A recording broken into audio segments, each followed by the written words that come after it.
Welcome back to Off Ball Takes. This is your host, Sharby Laws, and this is my co-host. Christopher Wells. We appreciate all the support on the recent content. We did a live stream with our raw thoughts, coming off of Team USA versus South Sudan. So the live streams have been popping. So, we will continue the live streams on Saturday for the Puerto Rico game as well.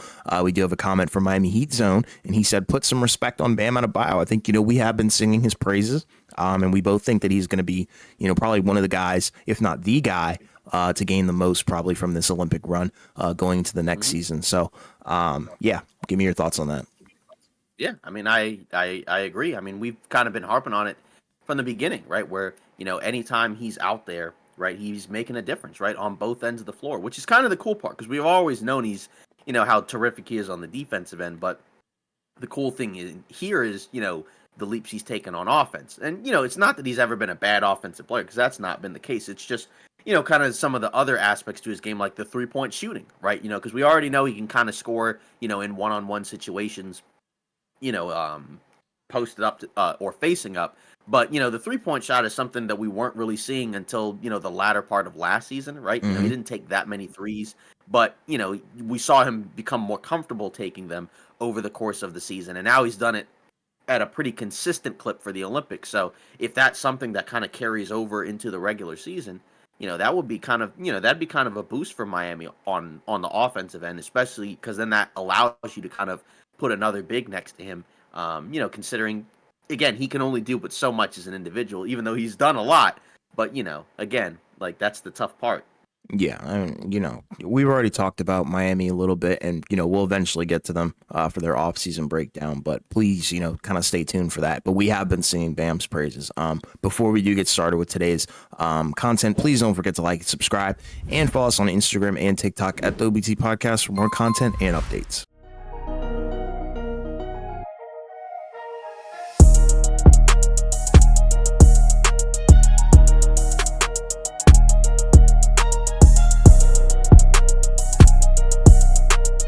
Yeah, so Team USA, they continued their quest for the gold, right? The other day, as we talked about in our live stream, they beat up on South Sudan, right? They only won by 1 point last time, but this time around, they got, a little bit more of a revenge, right? It was served cold.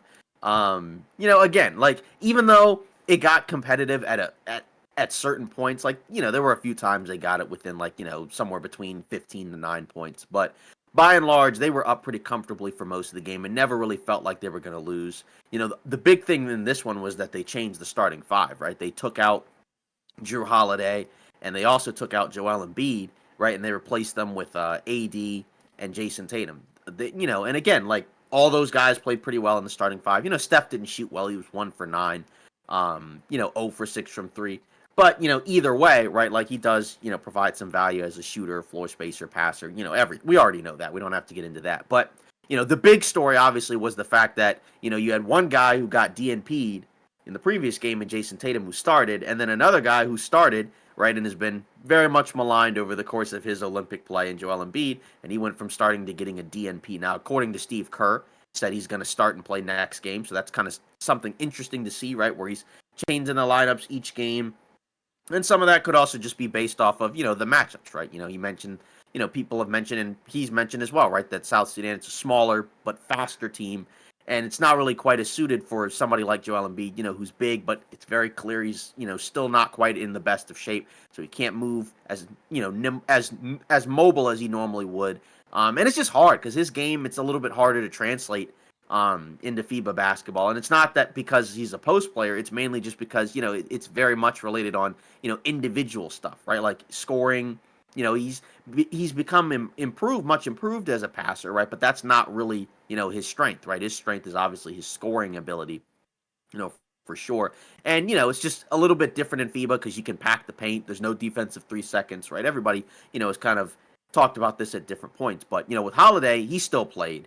Right, and, obviously he's very much needed because of his, two-way prowess. Derek White played a decent amount as well. He played 17 minutes, right? Durant played 21 minutes, so he played more than last game, right? Had 14 points. 2 of 5 from the field, but 8 of 9 from the line, right? So pretty much everybody who played contributed in their own way. We also saw Halliburton minutes, right? So, that was kind of, a little bit of a surprise as well, I think, right? He didn't play a ton. He only played, he played less than 8 minutes, but he did make 2 threes in the minutes he played. But, that was kind of the main thing is that, the defense I thought was much better in this game, right? Because they gave up, over 100 points in the last exhibition game they played against South Sudan. But this time they held them, in check, right? They held them to 86. They shot 42 from the field, and they shot, 38% from three, right? 38 from three is pretty good, but 42 from the field, that's, that means that you did a much better job on the defensive end. And it also helps because Team USA shot 50% from the field or over 50%, and they also shot 43% from three as well. So that's, that's pretty good, right? Because again, in the first game, they shot 60 from the field and 40 and 50 from three or something like that. And you just can't, you're not going to be able to win every game playing like that. So it was good to see them, have a much better defensive game plan. And you can see like the ball movement, the talent, the chemistry. There were the stretches where, when it's good, it looks really good. And that's when, the other teams can't really do much about it, because you talked about it as well. Like, Team USA has things in their back pocket where you have guys getting DNPs or playing limited minutes that are really good. Like in this game, you had a guy who won the MVP 2 seasons ago, played 0 minutes, right?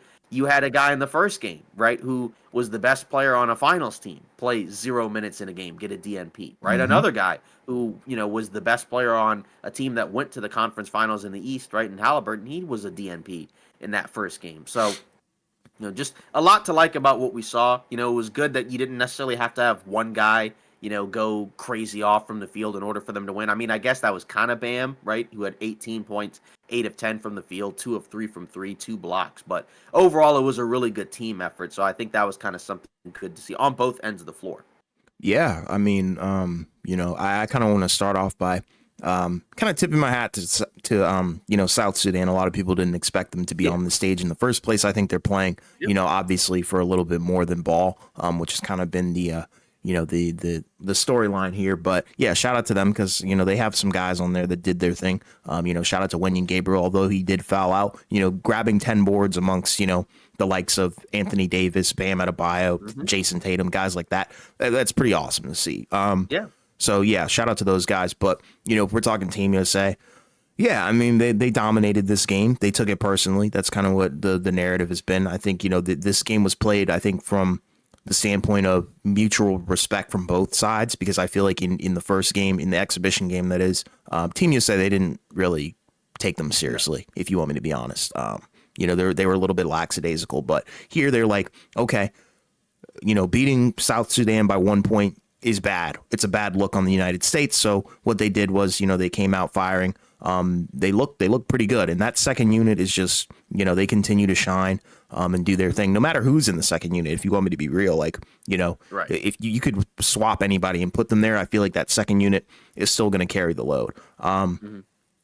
Guys were all over the place, like you already talked about. I think Bam for sure was kind of the hero, doing everything that he possibly could, like he even talked about flashing that 3-point game, which if that translates to Miami, you got yourself, a great player in that regard. Obviously Tyrese Halliburton making his Olympic debut, which I thought was very interesting because I know we had talked about it previously and we were like, how does that work? He didn't necessarily play with Anthony Edwards, which, we kind of predicted was not going to happen, but he kind of fit into that spot up shooter role, which is kind of interesting. And that's the cool thing, I think, about the Olympics. You kind of have to throw away a little bit of the NBA knowledge out of the window because it's a completely different game.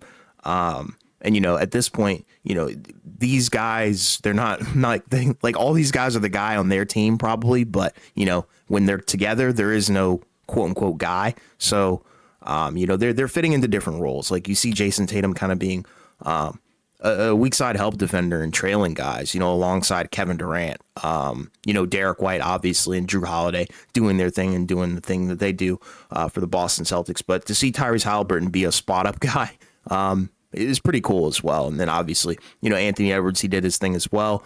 KD, he did his thing too. He hit 2 threes, but a lot of his points came from the line. But you need that in order to win, because we all know free throws win you basketball games. And then obviously LeBron continuing to show how dominant he has been. And I think he's been dominant in not necessarily like putting up monster stats and monster games, but kind of just showing us how versatile he is as well. Being able to play a different type of ball, a different style ball, especially different than the Lakers do. So yeah, all around, and I think my favorite adjustment going into this game was for sure starting a guy like Anthony Davis. You could argue Bam could have started as well, but both of those guys being, as active as they were in this game and not playing a guy like Joel Embiid, where, if he's in this game, you probably see him get drawn out, to the perimeter a little bit, and that's where all the free buckets come. So, with AD being out there and being able to switch and being versatile, just like Bam Adebayo, awesome stuff. So shout out to Steve Kerr, and I am curious, what you think of that starting lineup that has been reported for Puerto Rico as well. Yeah, so go on and tell me what the starting five is. I believe I think it's Joel Embiid. Let me pull it up actually. Yeah, because I know that they mentioned that Joel Embiid was going to start, so I'm assuming, unless, something changes, right, then that probably means that AD, I guess, goes back to the bench for Embiid, and the rest could stay the same possibly. Because I know, that the initial starting five, I think they had LeBron with Steph, with Booker, and then so Embiid was also there. So Drew Holiday is going to re-enter the lineup as well. Right. So Holiday and Embiid they just swap back to the first one, right? Pretty much, so now yeah.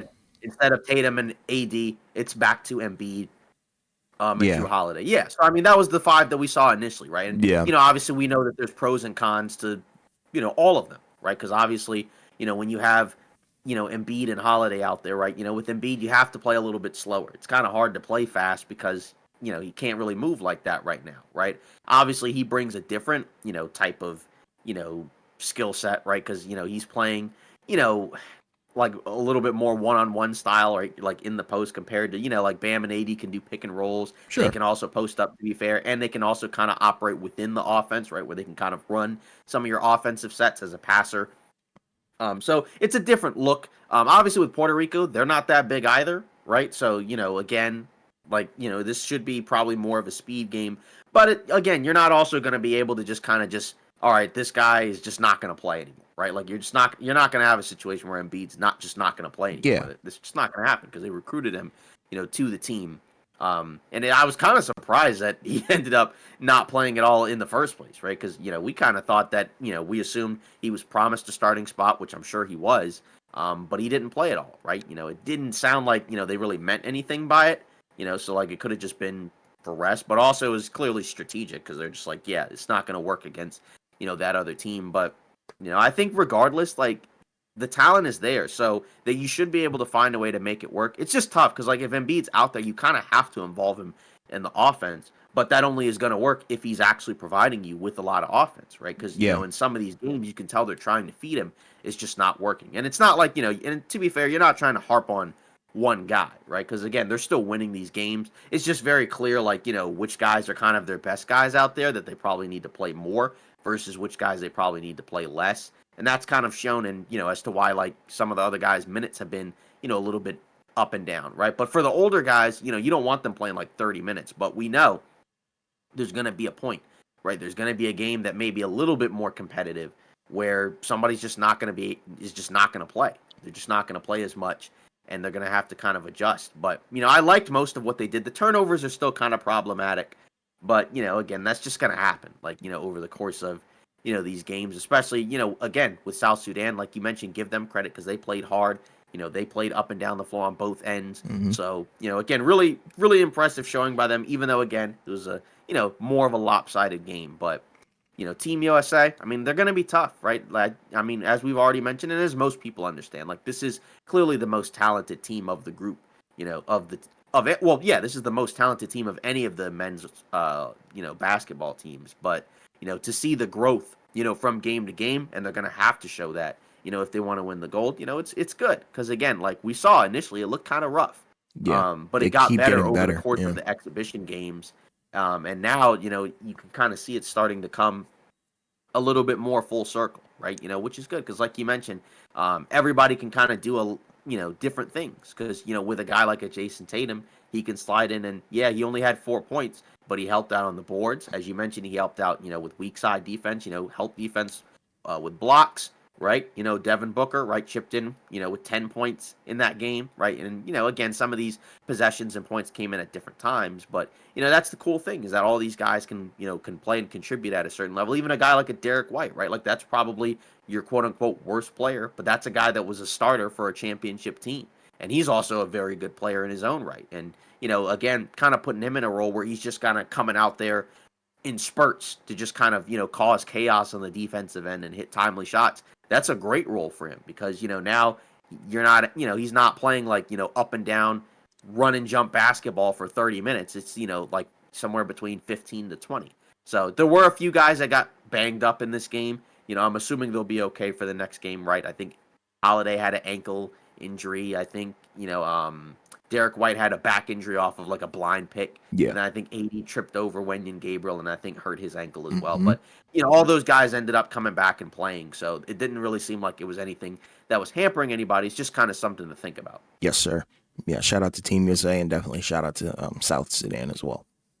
Yeah, exactly. So you also had, some other teams, that were playing, over the course of the last few days as well, right? Like, of course, people have talked about it, right? You had that big, game between France and Japan, right? Where it was back and forth. It looked like France might, pull it out, right? Against, it looked like Japan was going to pull it off against France, right? The upset. And then, Rui ended up getting tossed with the flagrants. And then it was still kind of a competitive back and forth game. And then eventually France ended it with the 4-point play. Yeah. So, we've talked about it, right? Where like that France team is, probably, one of the other 2-3 teams to look out for, of course, outside of Team USA, right? Because we've talked about it on our live stream, right? Where we think that Team USA will win gold, but then 2 of the 3 teams where it's France, right, Canada, and I think Germany, those are probably your best bets to get, silver and bronze, respectively.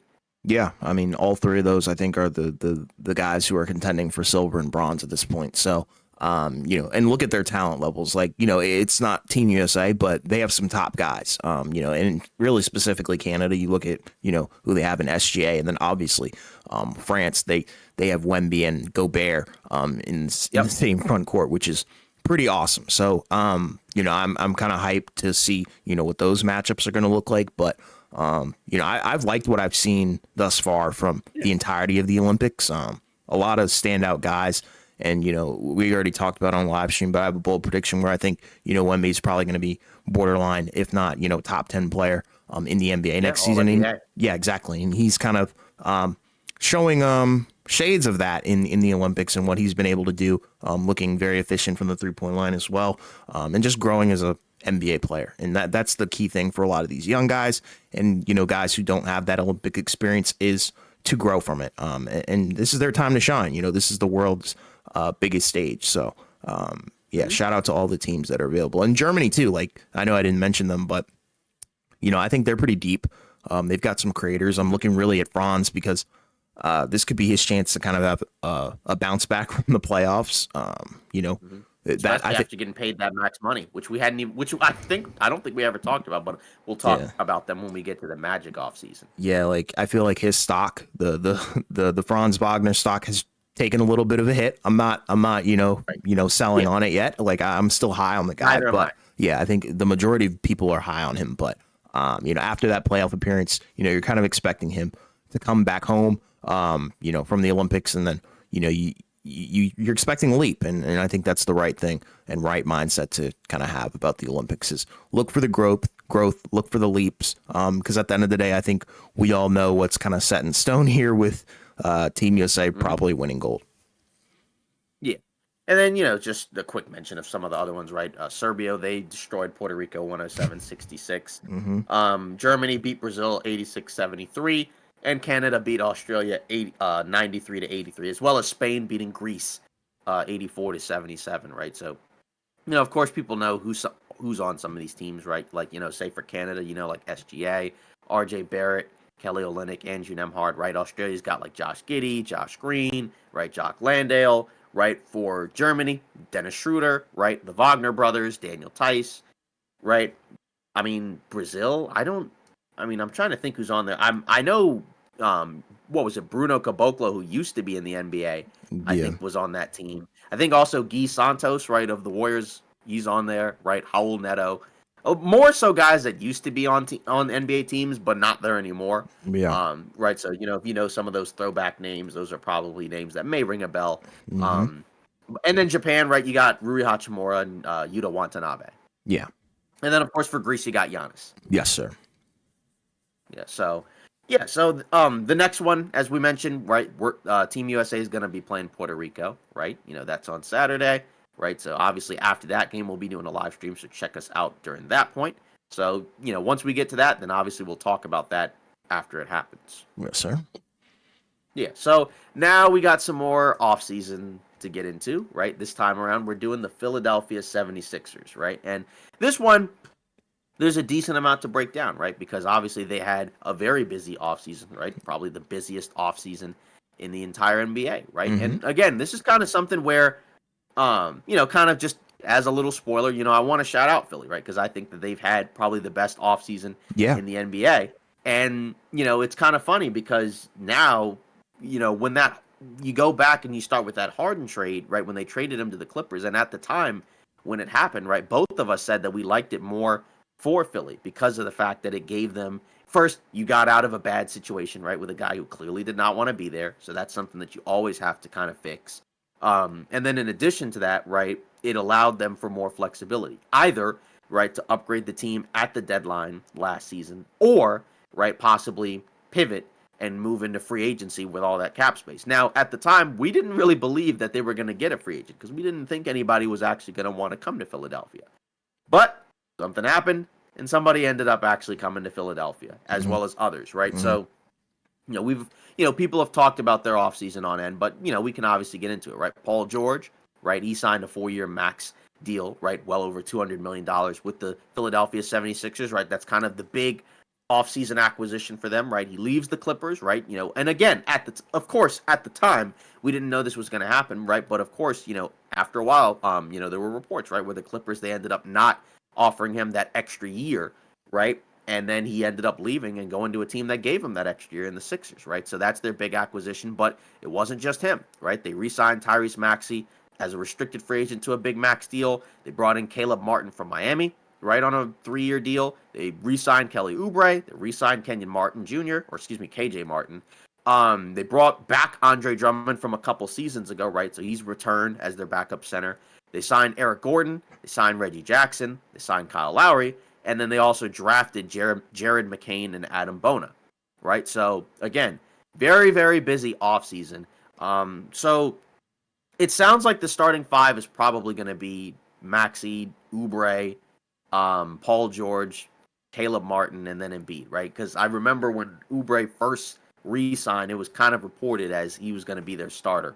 So, it sounds like that's the starting five. So that's a really good starting five. Obviously, you got Embiid as your best player, right? Then you have Maxey and Paul George, right? Then you have Martin, who was on Miami, and you have Oubre, right? So, and then off the bench, as we already mentioned, right? You got Kyle Lowry, who was there before, right? Eric Gordon, who's coming from Phoenix, Drummond as a backup big, right? Of course, possibly maybe KJ Martin gets minutes. Maybe Reggie Jackson gets minutes. Who knows? McCain and Bona, do they get minutes at all? Probably not, but maybe a little bit. I mean, McCain might, but I don't know if Bona will. I think Only McCain because will. of Drummond. Yeah, I think McCain Yeah, I think for sure McCain will will have a because of where he was rotational. Yep. drafted. Yep. Yeah, I think McCain will because of where he was drafted. I don't Yep. think Bona will. He'll probably be a G League guy. Mm-hmm. So you have a lot of flexibility now, right? There's more depth, right? There's more talent on the roster, right, than last year, right? Because it's no longer, Tobias Harris on a $40 million contract, right, where you kind of have to hope that he plays well. Now it's Paul George, right? And then after that, right, you have, a lot of, good players on this roster, right? Maybe you might not love the rebounding in the starting five because of the fact that you have, Martin, who doesn't rebound a ton, right? And then obviously you have Maxey and Oubre, who aren't, plus rebounders. You do have Embiid, but then off the bench you have Drummond. And that's kind of the other cool part of having him as well, is that if Embiid is out and has to miss 20 games, you can slide Drummond in there. And, he's not Joel Embiid, but he can put up numbers, as a center. We saw him do it with Chicago, and we saw him do it with Philly the year he was there, right, when he was traded there at the deadline.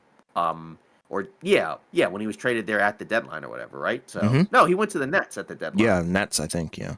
Yeah, he was with Philly in the beginning of the season. Yeah. But either way, when Embiid was out, he was a good backup big. So there's a lot to like about what they did, right? Now so they pretty much have an A+ for me. The main question now, stems from, can they win it all? And that's going to be the big question, right? Because obviously, you're led by Joel Embiid, who most consider to be, one of the 5 3 players in the NBA, right? He won an MVP a year ago.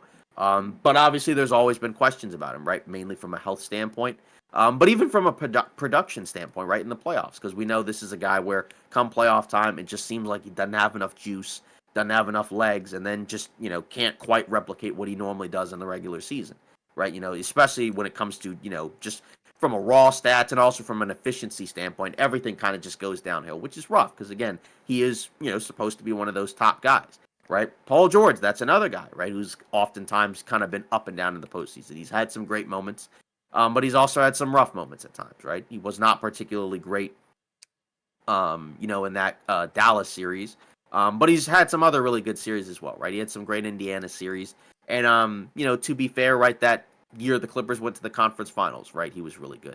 The issue obviously is his age. Now he's 34, right? But you put some more KG veterans, I think, on this Philly team, so I think that helps. You have some guys that have been in big playoff games,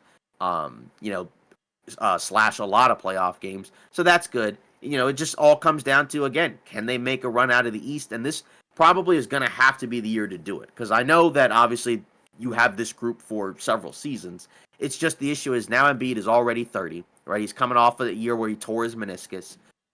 Still doesn't really look like he's in shape, so we know there's probably going to take a minute for him to get back into the swing of things. But the other reason why this kind of almost has to be the year to do it is because, with Boston, right, Porzingis is going to be out, right, for the first, stretch of the season. So if you're Philly, if you can have a little bit better health luck with Embiid this season, right, you might be able to pile up some more wins and be towards the top of the Eastern Conference, and then kind of take advantage of, all right, well, Boston's starting big man is out, so that might allow us to kind of make more of a stronger push. Like I said, I don't know, because, I still don't really trust, the ultimate ability to come out of the East, Right. but I do think that they're better for sure than they were last season with the team as currently constructed. So, but now they have to kind of prove that they can do it, right? Daryl Morey, he did his job, right? He held up his end of the bargain where he made big improvements to this team. So now it comes, now it all kind of hinges on the players. And I think you made a good point where the last time we talked about Philly, where some of this also is kind of dependent on Maxey, because if he takes another leap where he becomes, borderline all NBA, I don't know if that's too much to ask, but if he can kind of take, a leap and get close to that, then that's probably where, you might really, really have something, because then that allows, for both Embiid and Paul George to not have to always be at their best every game, in order to win. That's another guy that can kind of step in and have some big games for you, as we saw him do last year, right, in the playoffs, right, because he had that game where he, saved Philly's bacon, from losing in 5, and he ended up, pushing it another game. So, again, but, basically to sum everything up, basically love what Philly did in the offseason. I just still don't necessarily know if I can completely trust them, because it's really hard. How can you trust them? Again, they haven't done this before, even though it is a more talented roster around Joel Embiid. So I think that's the reason to be optimistic, because we didn't even think that they were going to be able to do all of this, because, again, we, when they first made the Harden trade, we just still didn't really trust, anybody really wanting to come there. But, this is why you put yourself in a situation like Philly did, because anything can happen in the NBA, because you wouldn't have expected the Clippers to not just want to give Paul George an extra year, then he's available, and then you just kind of snag him, and you don't have to give up anything to get him. So this is a home run offseason for Philly. Yeah, I agree. My grade off the bat is going to be an A with a question mark. Kind of for similar reasons that you kind of pointed out. But to start with it, I love the pick of Jared McCain. I think he's going to be a key rotational piece, not like Jaquez, but he's going to have a role. I think he's a tough shot maker. And I think Philly needs that, considering, who they did lose out on, which is, I think a topic of conversation. But, the guys that they lost, they completely upgraded in every regard. You already talked about it. Tobias Harris left, Batum left, Paul Reed, DeAnthony Melton, Buddy Hield. You lose out on some quality guys, but then you bring in PG, Caleb Martin, Eric Gordon, Andre Drummond, and Jared McCain, Adam Bona, who probably won't play. But, regardless, bringing that fresh talent in, I think is a refresher, because I think that's what Philly ultimately needed. This is also, I think, what is it? Nick Nurse's, is it second or third year? Second. So, I think there's room for growth from a coaching perspective, and, building that locker room rapport. So, I think, the vibes of Philly are very high. And they did everything that they were supposed to do, because going into this offseason, we knew they had tons of cap space. We knew what pick they were going to have. It was just a matter of, were they going to be able to land that superstar? There were talks of Clay. And then Paul George kind of came in and crept out of nowhere. And, that ended up being the deal breaker here, I think, and Philly had no choice, because I feel like if they didn't do anything big, or, trade for somebody or bring in somebody to really help Embiid, right, he probably would have, asked for a trade, or, the relationship, I feel like, would have soured. So, they did what they were supposed to do, which gives them the A. Re-signing Oubre, Kyle Lowry, Caleb Martin, Drummond, I think those are proven guys. Even Eric Gordon. They're proven guys. So I think come playoff time, the team will look better, I think. It's just kind of hard to gauge that, not based on those guys, but more so based on Joel Embiid and Paul George. Those are the two guys that I have the most question marks with. You already talked about it, like, lining up their injury history alongside their age. It's rough. I don't know how far they can go. And that's kind of why when we initially talked about Philly, I brought up Tyrese Maxey, because I feel like he's the catalyst. He's the piece that gets them over the hump, because if he elevates his game, that elevates the floor and ceiling of what this team can do, especially in the Eastern Conference, when I think, not to say, Boston's vulnerable, but like you already talked about with Porzingis being out. Yeah, like I could for sure see, Philly and New York battling for like 2, and then eventually one of them probably overtaking Boston for 1. I don't know. That could happen. It's just, does Embiid make it all the way through the season? Probably not. Does Paul George? Probably not. And then, come playoff time, are both those guys going to be available? What do they look like? Do they shrink? Do they ball out? I don't know. That's where the question mark comes in for my grade. But nonetheless, I think you have to give them, probably the best offseason outside of Boston. Yeah, keeping it real, because Boston's running it back, and they're the best team in the NBA. Right. But you formulated a new big 3, so I think it's automatic. Yeah. Now, and then, of course, also, I guess, you can look at it from the perspective of, well, now with Embiid, now that you have other guys, as you mentioned, other shot makers, that helps also take some pressure off of him. So now maybe you don't have to ask him to average 35 points a game and average a point per minute in the NBA. I don't know what his averages will be next season, but, they'll still be good. But, the ask on him may not necessarily be quite as high now that you have, another star with, still some depth, around them. So that's the good point. But, as you and I both mentioned, it really comes down to, can you trust those stars, right? Because, now their over-under, is at 52.5, right? So what do you think of that one? Do you feel like that's that they should go, people should go over, under? We don't bet. This is just kind of like a gauge of, what we think, because it's just about regular season. It's not about playoffs. It's just about how many wins they can get, right? Boston's at 58.5, so obviously that's your benchmark in the Eastern Conference. So, that means Philly, if they were going to overtake Boston, would probably have to get somewhere around 60 wins. Yeah, that's going to be a tough ask, because you look at New York and what they got to at number 2 last season. They got to only 50 wins. Milwaukee 49. Cleveland 48, and then obviously Philly, they got to 47. So, right, and that was with Embiid being hurt for a decent stretch. So, if Embiid's healthy, probably won't be.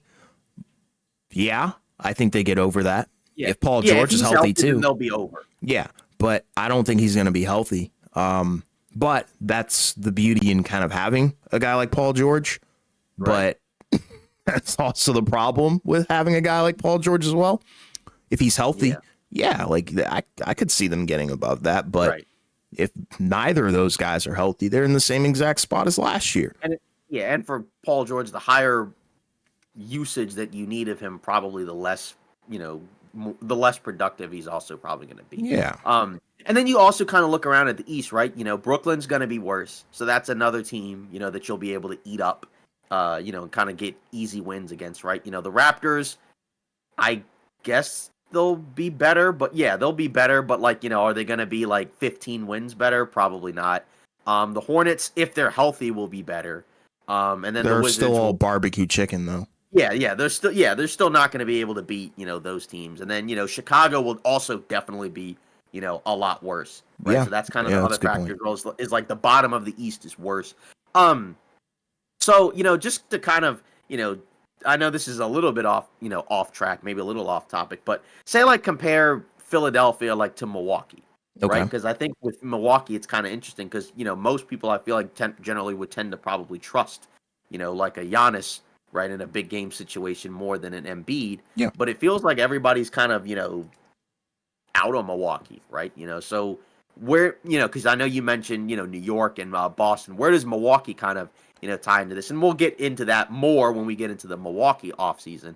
But say, like, how do you compare them to Philly, right? Because Philly's, the team that obviously made the big moves, right? But, Milwaukee, has kind of also been like a fixture in the Eastern Conference. Yeah, well, I mean, they both got former MVPs. Right. I think they've got solid cores, obviously, and some great duos, in Tyrese Maxey, Paul George, and, Joel Embiid, and then obviously Dame Lillard and Giannis. But, like you said, I have more belief in Giannis because I've seen him get it done. I believe and firmly believe that Giannis is a better player than Joel Embiid. But after this offseason, you cannot ignore the fact that I think Philly is the better team. They're more cohesive. I think they're obviously going to be better coached as well, going into the next season. So I would put Philly above Milwaukee. But Okay. if you want me to be real, I'm not putting Philly over New York. And that might be a hot take. So my top four teams in the East would be Boston, New York, Philly, Milwaukee. That's how it would go. And then I guess if you're Boston, are you more scared of Philly or Milwaukee? That's a good question because I feel Right. like if are we talking utopian society where no injuries? If we basically Yeah, like turning injuries off, assuming full strength for every team. I'm scared of Philly Okay. because a fully healthy Embiid, a fully locked in Embiid with also a fully healthy Paul George and potentially a Maxey that takes another leap forward. That's a scary trio that Boston's going to have to fight against.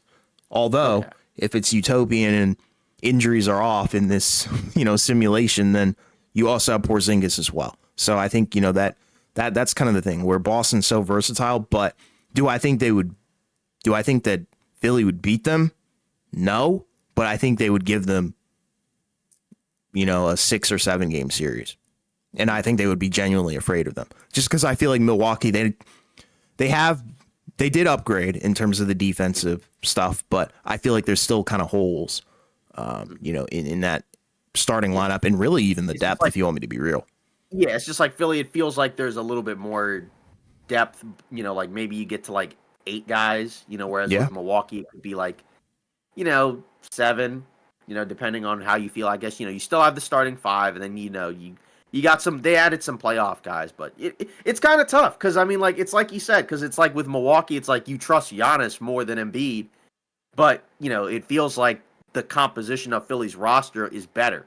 So that's kind of a tough question because it's like you could have two teams that are constructed differently, but then you have one star which is very difficult to trust as talented as they are, and then the other one where it feels like you can trust them more.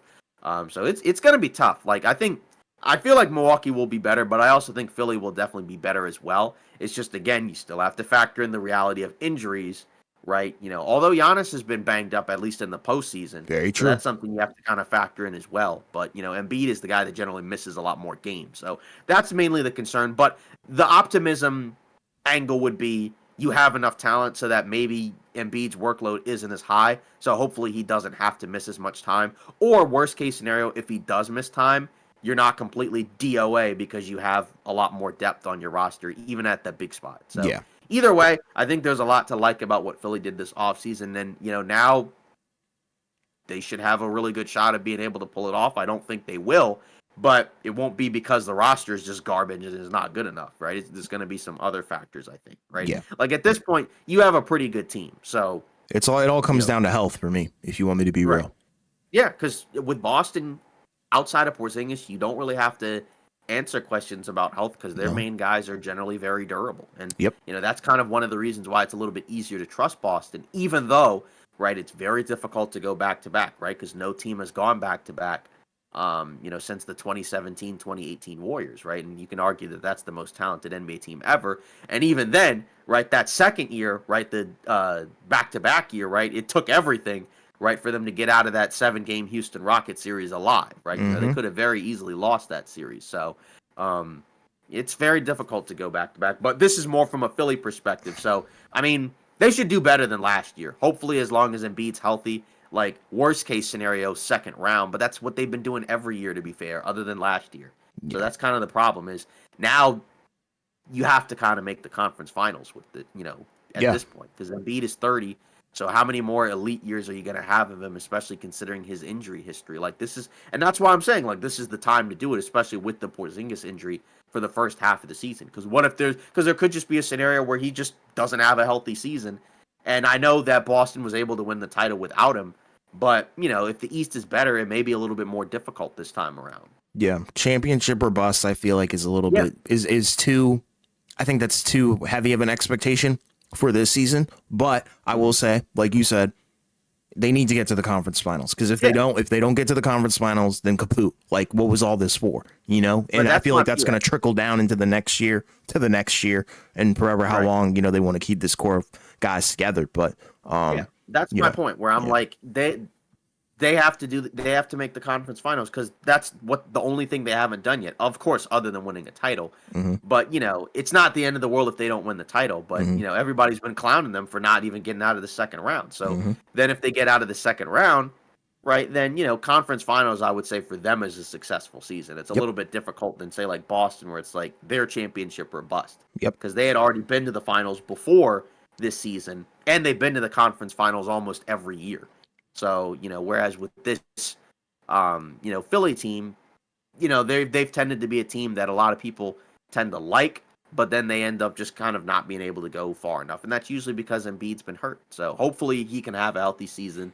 And if he does, then that's kind of obviously going to raise Philadelphia's ceiling, right? If he's healthy, that will help them get that over. And it will also make it more likely that they can make a really deep playoff run, which is, again, the whole point of this offseason. Yep. Yeah, so I mean, around the NBA, right? You didn't have a ton of things, but you did have a few, right, that we're gonna get into. So Jared Allen, right? He signed what? Well, I'm trying to make sure. Did we talk about this on? I know we talked about it Wednesday.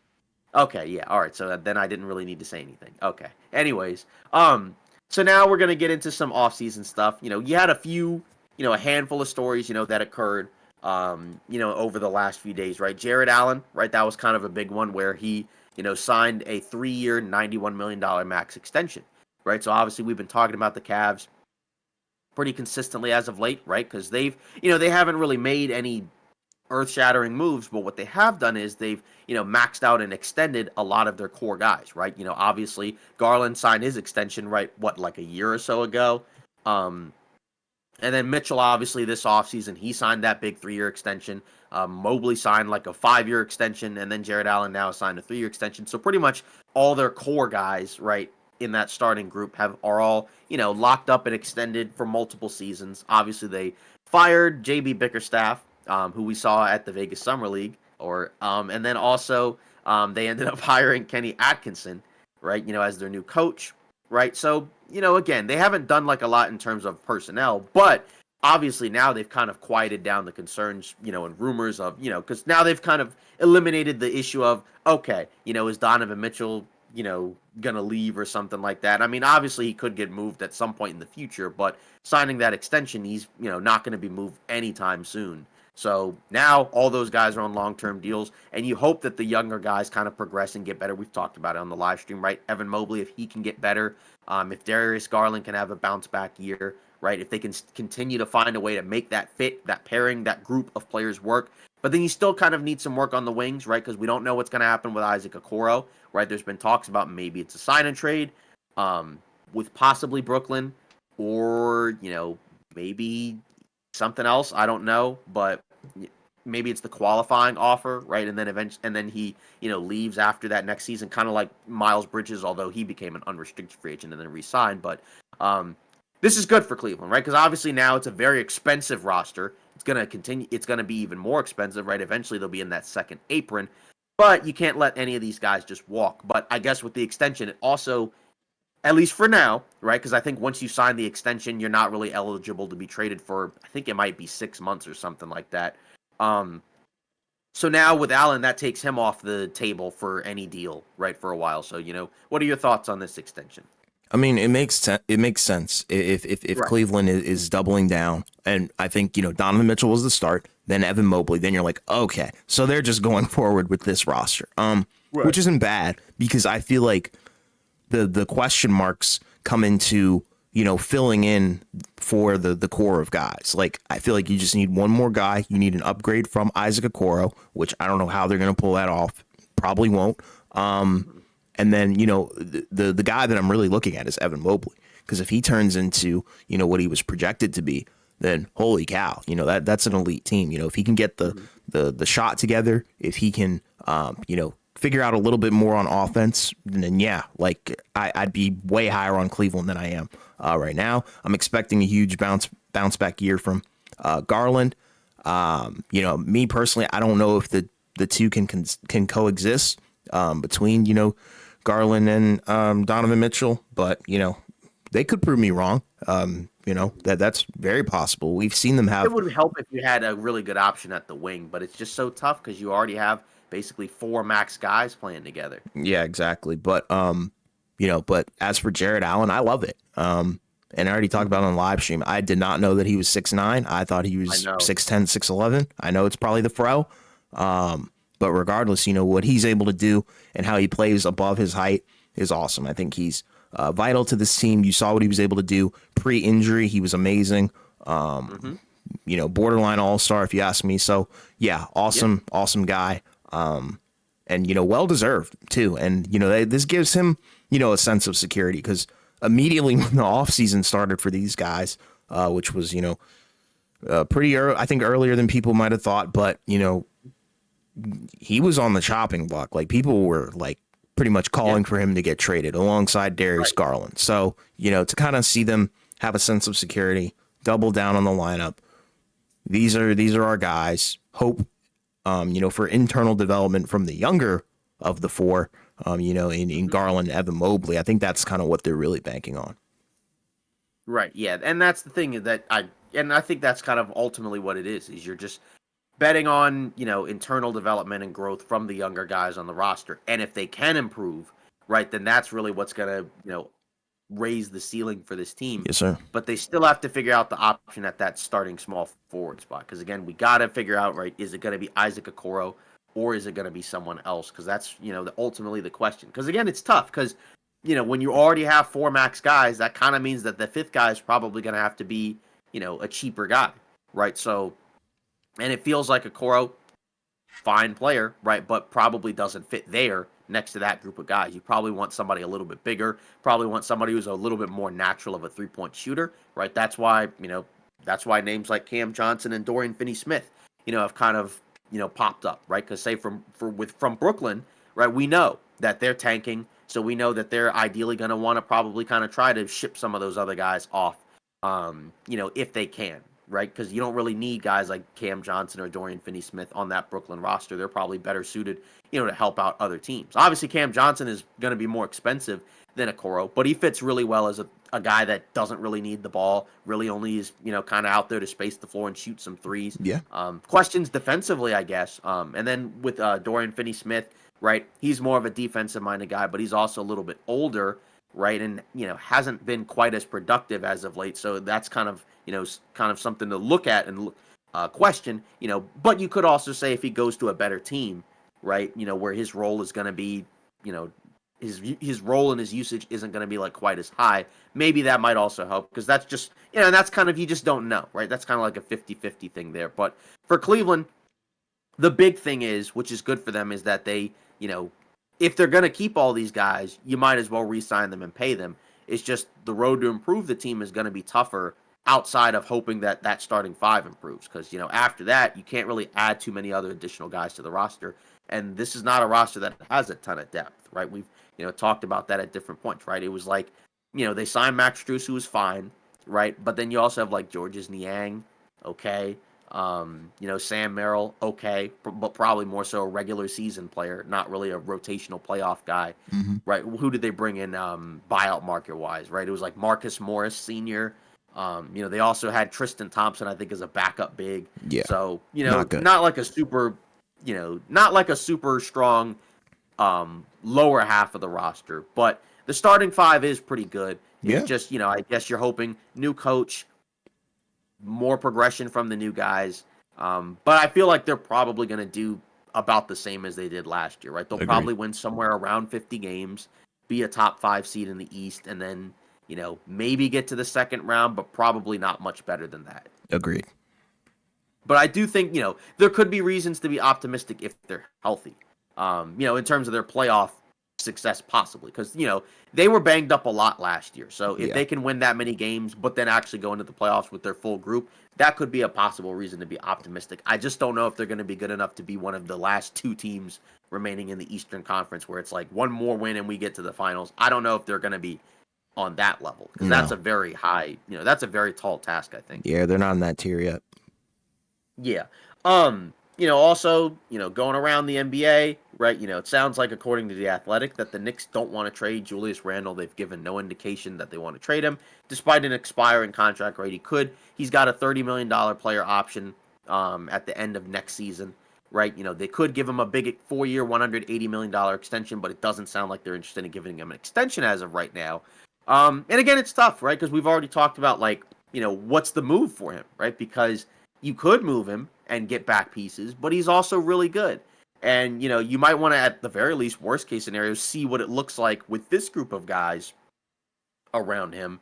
And, kind of go from there, right? Maybe in a role where you're not quite as reliant on him, maybe you might get some, maybe the stats are a little bit worse, but they're more impactful stats, right? Especially, in the big moments, because we know, like, he's been a little bit shaky in big moment situations. But probably shouldn't have the ball as much because you brought in Bridges. Obviously, Brunson's got the ball a ton. You still have Anunoby, right?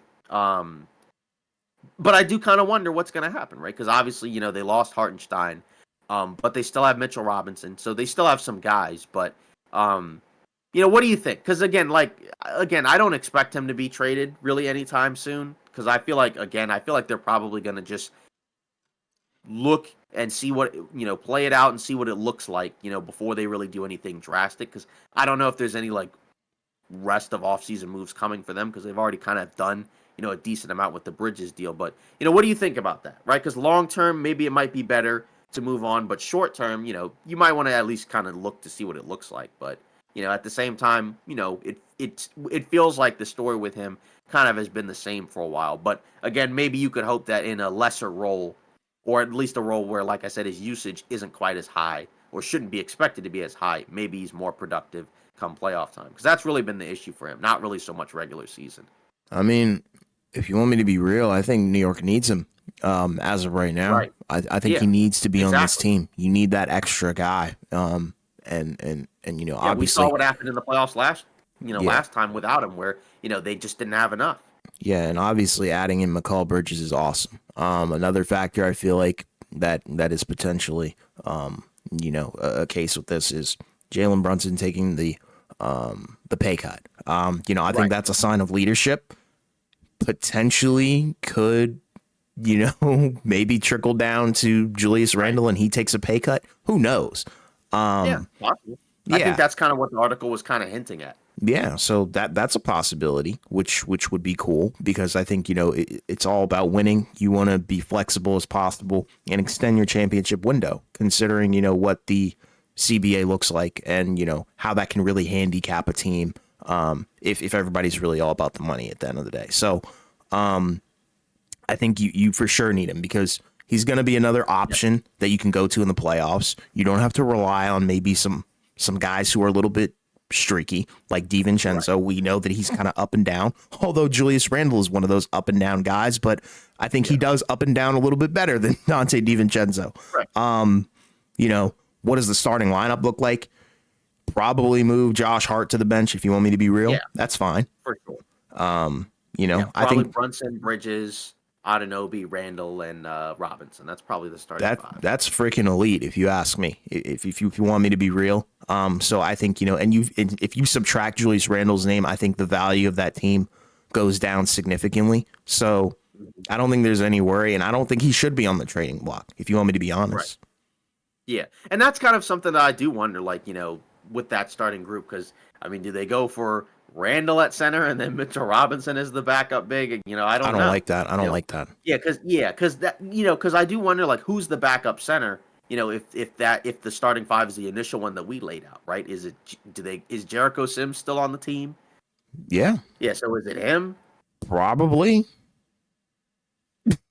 Which doesn't instill a whole lot of confidence in terms of their Right. depth at that Yeah. position.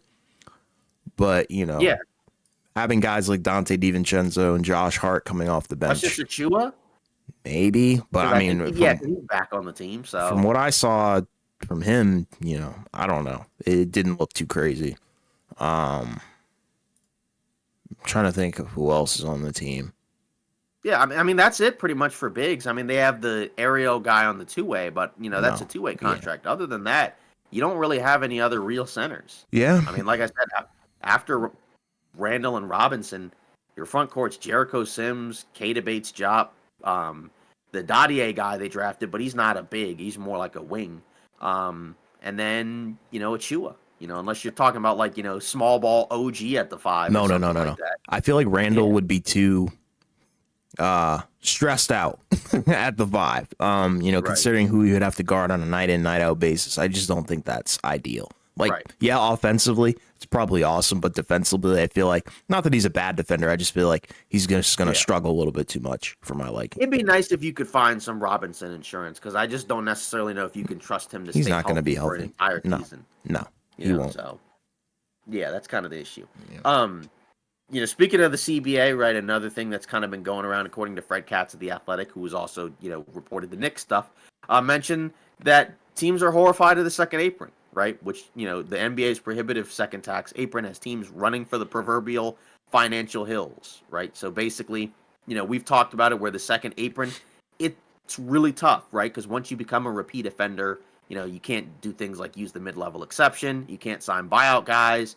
You can't aggregates out multiple salaries together. Your first round picks 7 years into the future, right? They get frozen, right? So there's a lot to really not like. And that's kind of what's caused, some of these teams to make those moves that we ended up seeing, right? That's how Paul George ends up not getting the 4 year max deal. That's how Klay Thompson doesn't get paid and those guys end up leaving.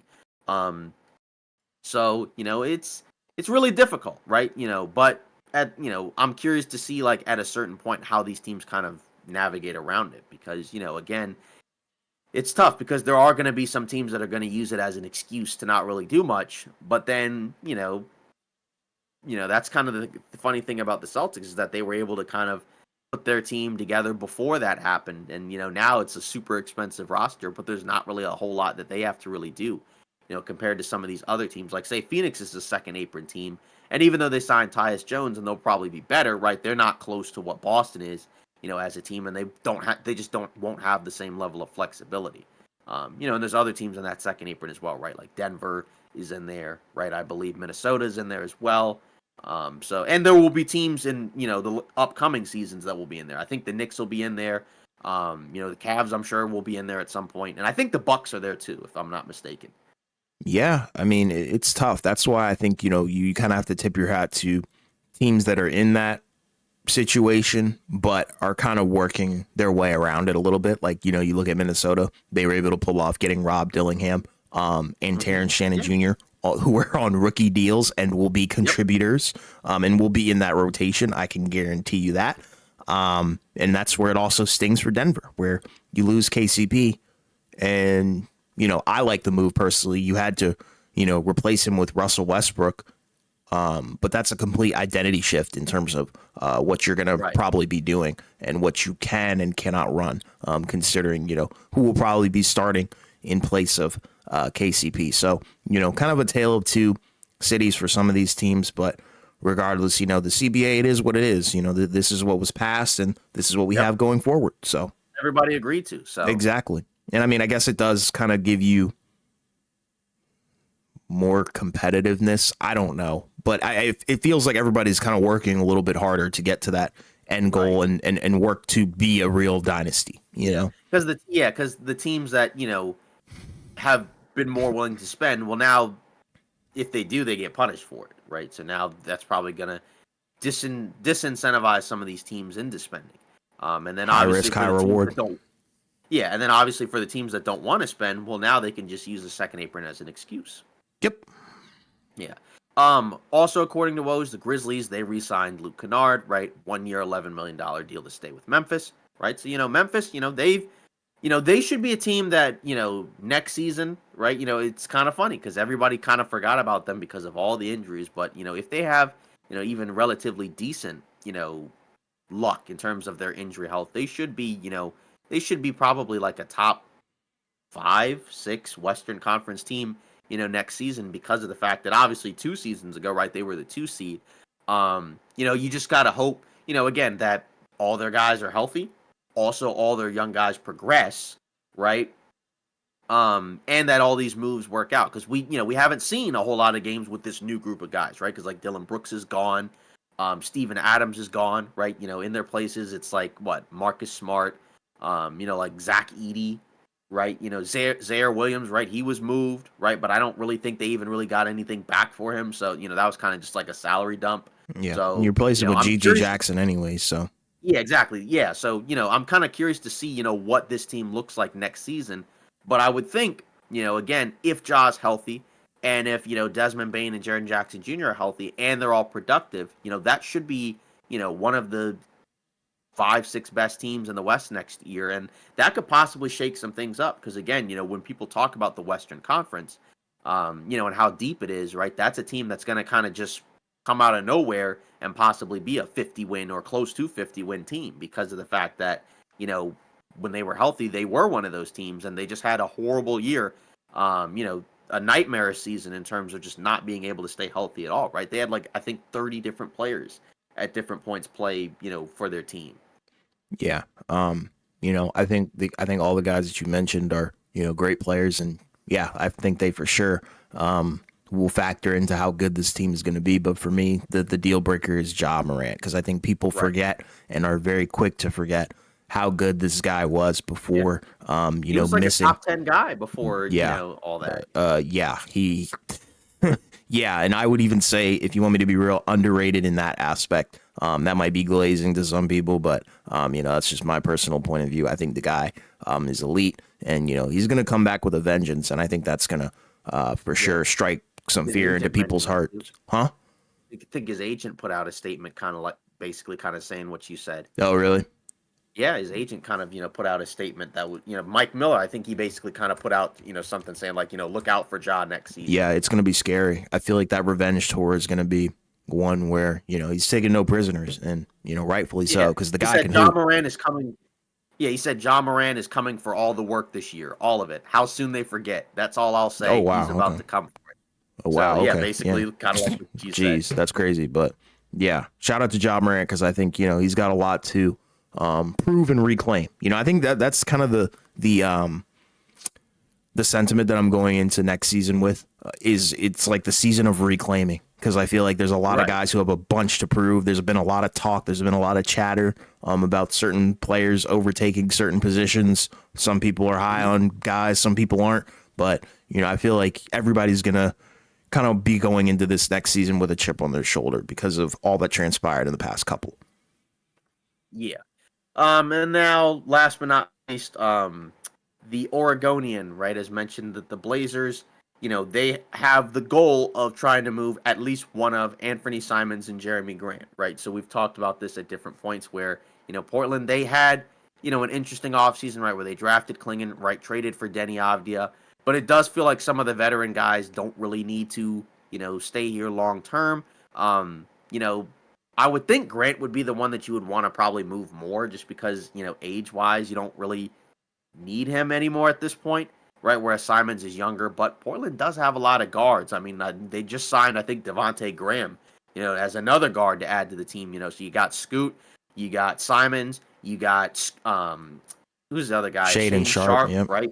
Yeah, exactly. So, I mean, like, that's a lot of guards, right? That are, that are good, right? So, I mean, that's kind of something to think about, right? In regards to, what they could do. Obviously, there really hasn't really been a lot of Jeremy Grant, you know, noise, right? In terms of like, obviously, some people have tied them to LA. I know Jake Fisher mentioned the interest, but you still have the factor that we talked about where it sounds like Portland wants 2 first-round picks for the guy, and I don't really see any real reason why any sane team would do that.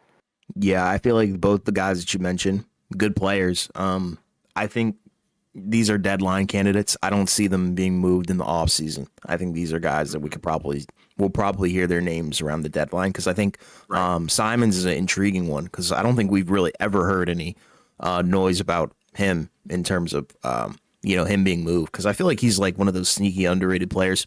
Reminds me a little bit of like what Right. Terry Rozier was doing, in Charlotte. So in that regard, I think he could help out a contender, but just not right now. I think wait till the deadline, and I think we'll hear some things about him. Yeah, because that's the thing. If the price for Jeremy Grant is 2 first-round picks, well, you're just not getting that. So, No, but at a certain point, if they're desperate to move him, then that's when maybe they come down with their asking price. But right, they may not really be all that desperate to move him because he still has a few seasons left on his contract, under contract. So it doesn't even have to be a thing where like they have to move him right now, because right, they're, because they could just do what they did last season and just barely play him at different points, right? Because I think he had some stretches where he just didn't play, and I'm not saying that he, wasn't hurt.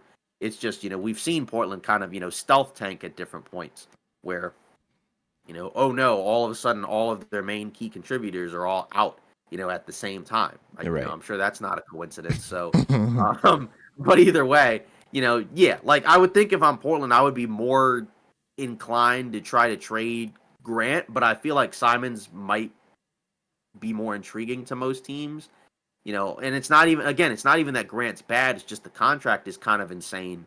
Yeah, And he's also already kinda. 30. Yeah, yeah, yeah. And he's also already 30.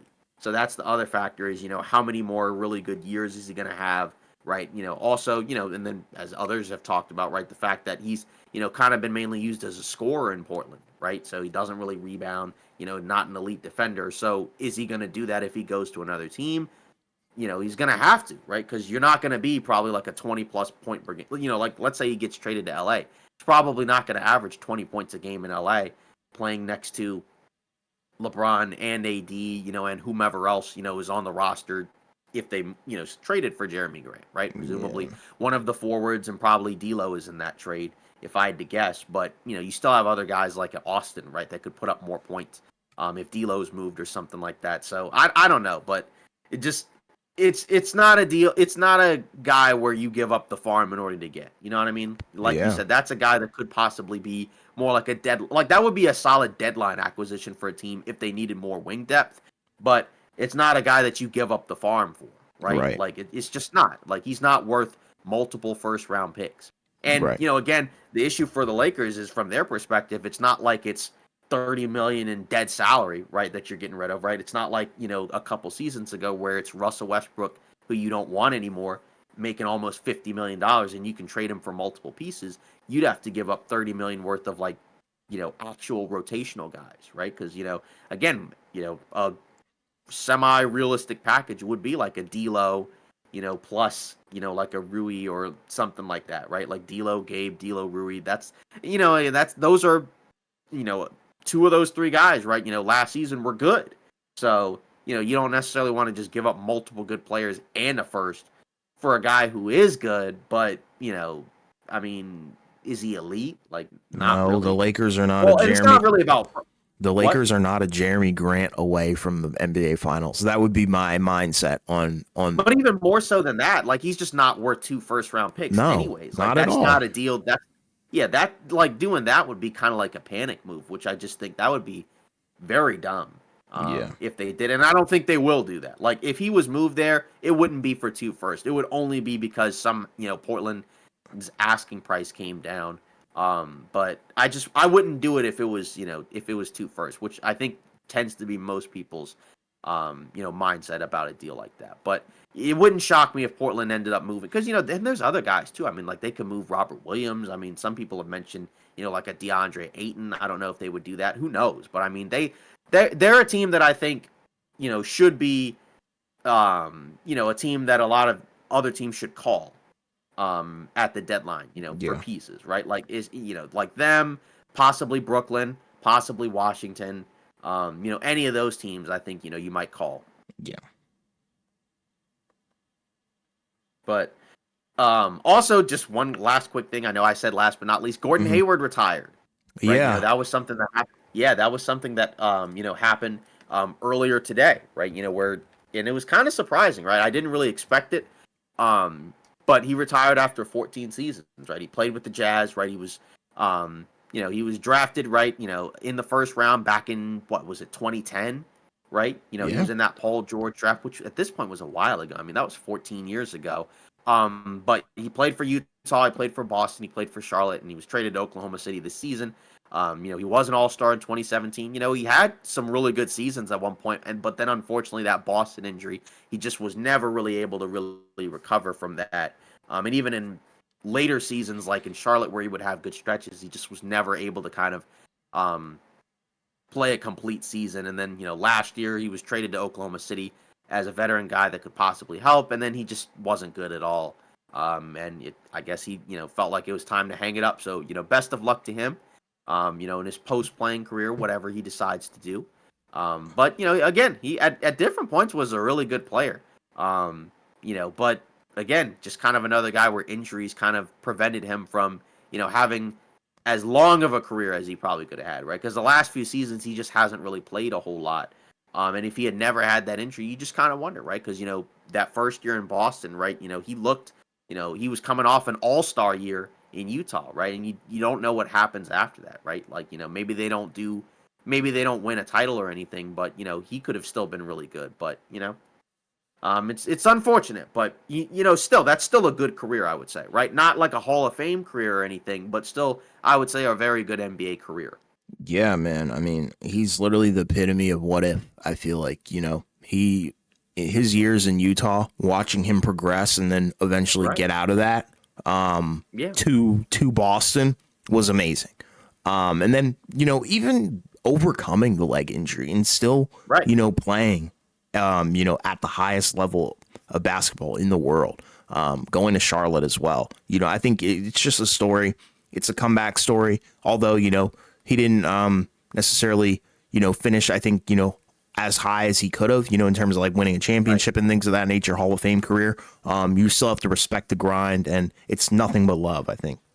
Yeah. This season before he was traded to OKC, he was averaging 14 and a half, 5 rebounds and 5 assists and a steal per game in Charlotte. Like that doesn't, Solid. those don't really feel like numbers where it's like, all right, it's time to retire. But, Yeah. he just didn't fit in Oklahoma City. Yeah. But, he's also, now he's 34. So, just wild. Cause like you said, in terms of that progression, he was drafted ninth overall, right? Out of Butler, Yeah. right? And, his rookie season only averaged 5 points a game in 17 minutes and then went up to 12, then went up to 14, then 16, then 19. Then his All-Star year, right, he averaged 22, 5, and 4, Yep. right? Shooting, 47 from the field, 40 from three.